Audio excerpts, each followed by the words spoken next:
फराग ललित मोदी को जोर का झटका लगा है और साफ तौर पर उनका जो पासपोर्ट है वो रद्द कर दिया गया। गोल्डन पासपोर्ट लेकर बैठे थे साहब, लेकिन सोच रहे थे कि स्वर्ग का द्वार वापसी आए धरती पर।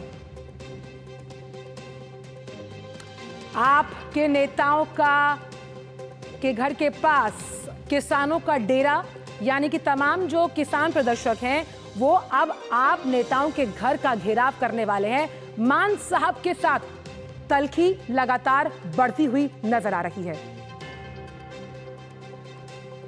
और फिटनेस पर जिन्होंने उठाया था सवाल, जीत कर मचाया शर्मा जी के बेटे ने धमाल। ये बड़ी खबर क्रिकेट से हम करेंगे आपके साथ साझा कि आखिरकार कैसे अपने विरोधियों को भी अपना मुरीद बना लिया रोहित शर्मा ने। तो सबसे पहले बात करते हैं कि आखिरकार ललित मोदी, जिनको ये कहा जाता है कि वो आईपीएल उनका ब्रेन चाइल्ड है, आखिरकार क्यों वनुआतू देश का पासपोर्ट रद्द हुआ। और वहां के जो प्रधानमंत्री साहब हैं उन्होंने इसका आदेश दिया। उन्होंने ये कहा कि भाई हमको इनके कारनामे पता ही नहीं थे, यहां से भागे थे, बचने के लिए नागरिकता ली थी और नागरिकता लेकर गोल्डन पासपोर्ट जो था वो अपने पास रख लिया। और जो पीएम है वहां के, उन्होंने कहा कि इनकी नागरिकता जो है उसे रद्द किया जाए। अगर मैं आपको वनुआतू के बारे में बताऊं तो ये एक छोटा सा द्वीप है। द्वीप छोटा यानी कि नोएडा की जो जनसंख्या है उससे भी आधी आबादी है उसकी, लेकिन 83 ज्वालामुखी वहां पर हैं। अब एक और ज्वालामुखी फट गया क्योंकि उनको वहां से जाना होगा। अब ग्राफिक्स के जरिए हम समझने की कोशिश करेंगे कि आखिरकार कैसे ये जो पूरी खबर है वो बहुत इंपॉर्टेंट है। सबसे पहला कि ललित मोदी को एक जोर का झटका लगा है और उनका जो पासपोर्ट है वो रद्द कर दिया गया भारत से बचने के लिए, क्योंकि भारत में जो कारनामे उनके रहे हैं और आईपीएल में जिस तरह से उन्होंने घोटालेबाजी की है उस वजह से वो भारत छोड़कर भागे थे। अब वनुआतू के पीएम ने कहा कि भैया आपका पासपोर्ट हमें रद्द करना होगा। जो पीएम जोथम नापट हैं उन्होंने जो नागरिकता का आयोग है उसको ये आदेश दिया और उनका पासपोर्ट जो है वो अब रद्द कर दिया गया है। यानी कि उन साफ तौर पर उन्होंने पैसे लेकर नागरिकता खरीदी थी। भारत में उन्हें अब भगौड़ा ही कहा जाता है ललित मोदी को, कई घोटाले उन्होंने किए हैं। लेकिन अब समझने की कोशिश करते हैं ग्राफिक्स के जरिए कि आखिरकार वनुआतू के जो प्रधानमंत्री हैं उन्होंने कहा क्या।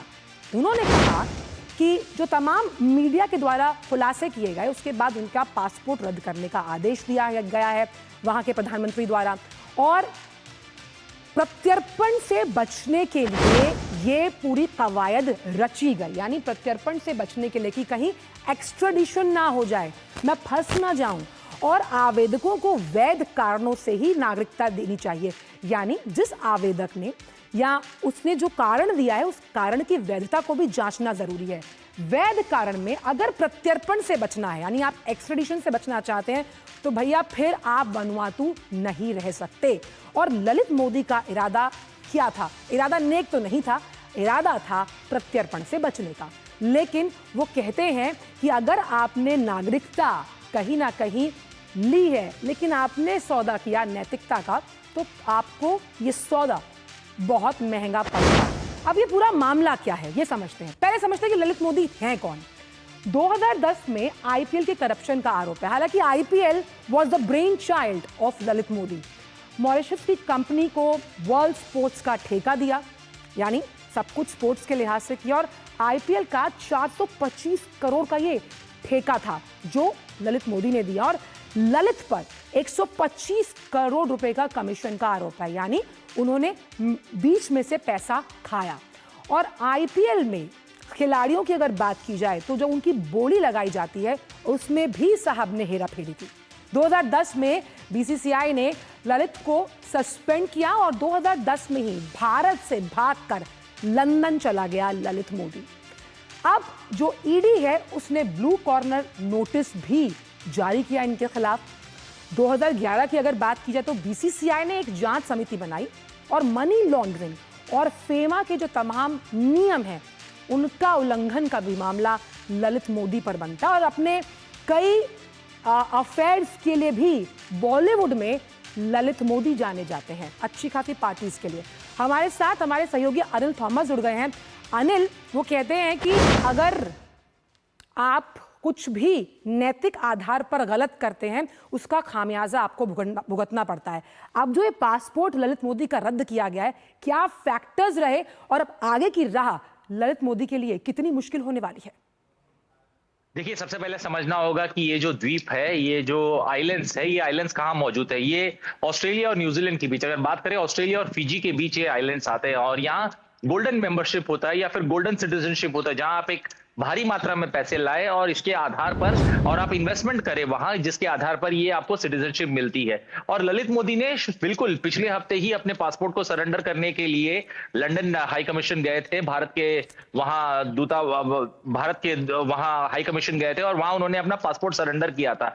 और कहीं ना कहीं हमें देखना होगा कि न्यूजीलैंड के जो हाई कमीशन है, नीता भूषण, और बाकी जो हमारे वहां के महाद्वीपों के जो कमीशन है, उन्होंने पुरजोर कोशिश की जब एमईए को पता लगा और मिनिस्ट्री ऑफ एक्सटर्नल अफेयर्स को पता लगा, और वहां से ये दबाव बना कहीं ना कहीं, क्योंकि जो आइलैंड है जिसकी हम हर कोई चर्चा कर रहा है, ये आइलैंड का भारत, क्योंकि ये ग्लोबल साउथ में आता है और ये आइलैंड्स का भारत से सीधा सीधा बहुत सारे विषयों में भारत से मदद लेता है। इसकी कुल जीडीपी कितनी है? 1 बिलियन है।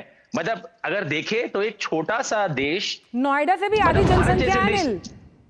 बिल्कुल बिल्कुल, आपने बिल्कुल सही कहा। जनसंख्या ही नहीं, अगर टोटल उसकी जीडीपी देखे तो लगभग 1 बिलियन जीडीपी आती है। ऐसे देश में जरूर ये देश जरूर बहुत लोकप्रिय लोगों के लिए जो भगोड़े होते हैं, क्योंकि उनके लिए सिंपल सा विंडो होता है, यहाँ जाकर ये इन्वेस्टमेंट कर सकते हैं। टैक्स फ्री हेवन होता है ये, और यही वजह है। और अब देखें कि इसके अलावा कुछ और आइलैंड्स है वहां। ये आजकल क्रिप्टो में जितने लोग इन्वॉल्व है, क्रिप्टो में जो बड़े लीडर्स है, वो सारे इन आइलैंड्स में कहीं ना कहीं सिटीजनशिप लेते हैं। तो ऐसे में ललित मोदी के लिए भी एक राह दी, एक्स्ट्राडिशन से बचना था, और उसका उन्होंने बखूबी फायदा उठाने की कोशिश की। मैं कहूंगा एक बार फिर ललित मोदी की हर बार आदत है हर चीज को बड़ा चढ़ाकर बोलने की। नहीं करता अगर इस बात को अगर वो इग्नोर कर देते या उसे छोड़ देते, लेकिन उन्होंने उसे सोशल मीडिया पर डाला, एमईए के सामने इसे पेश हुआ। पिछले हफ्ते के जो शुक्रवार को जो प्रेस कॉन्फ्रेंस होती है, तब इसकी बात हुई, और कहीं ना कहीं वहां से उनके लिए खेल खराब होना शुरू हुआ। और ललित मोदी ने आज भी कहा है कि ये सारा एक फेक बबल क्रिएट हो रहा है, मेरे खिलाफ कोई आरोप नहीं है, या फिर आरोप कोई सिद्ध नहीं कर पाया। लेकिन ये भूलना नहीं होगा, वो देश से भगोड़े हैं। 2010 से वो लंदन में रह रहे हैं। जी, एक बड़ी प्यारी कहावत है कि हम रोजे बख्शवाने गए थे और कहीं ना कहीं नमाज हमारे गले पड़ गई, यानी साफ तौर पर एक्सट्रेडिशन से बचना था। अब भैया वो कह रहे हैं हमारे देश से ही बाहर निकल जाइए, क्रिप्टो करेंसी हो, आयकर हो, उसके लिए सेफ हेवन है। लेकिन अब ललित मोदी का सेफ हेवन क्या रहेगा? देखिए, ललित मोदी के पास अब विंडो ज्यादा है नहीं। अभी ये देखना होगा उन्हें किसी तरह से, पहले ये बात देखना होगा कि जो लंदन में उन्होंने अपने भारत का जो सिटीजनशिप है, या तो उसे जो सरेंडर करने की कोशिश की थी, उसे कहीं ना कहीं रिटेन करने की जरूरत होगी। क्योंकि at the end of the day travel documents चाहिए अगर आपको एक देश से दूसरे देश जाना है, और ट्रैवल डॉक्यूमेंट्स के लिए ललित मोदी को आने वाले समय मुश्किल जरूर होगी। और आपने बिल्कुल सही फरमाया, अब ये ना घर के ना घाट के वाले हिसाब किताब में ललित मोदी फंस गए, और ललित मोदी बार बार ये करते आ रहे हैं। मैं कहूंगा हर 6 महीने में ललित मोदी जरूर विवाद या फिर खबरों में रहते हैं, और ये इस तरह की एक बार गलती मैं कहूंगा इसे, क्योंकि उन्हें सिटीजनशिप मिल गई थी, वो चुपचाप ले लेते, लेकिन उन्हें हर बार आदत है कि बीन बजाने की। अगर कोई छोटी सी उपलब्धि भी उनके लिए हो जाए तो बीन बजाते हैं, और मैं कहूंगा बीन बजाने का यह खामियाजा है, ना घर के ना घाट के रह गए। और आपने बहुत अच्छा कहा, आदत से मजबूर है, लेकिन अब ये मजबूरी उनकी व्यवस्था उनको कहां तक लेकर जाएगी ये समय बताएगा। बहुत बहुत शुक्रिया अनिल इन तमाम जानकारियों को हमसे साझा करने के लिए। तो ललित मोदी के लिए भी राह मुश्किल है।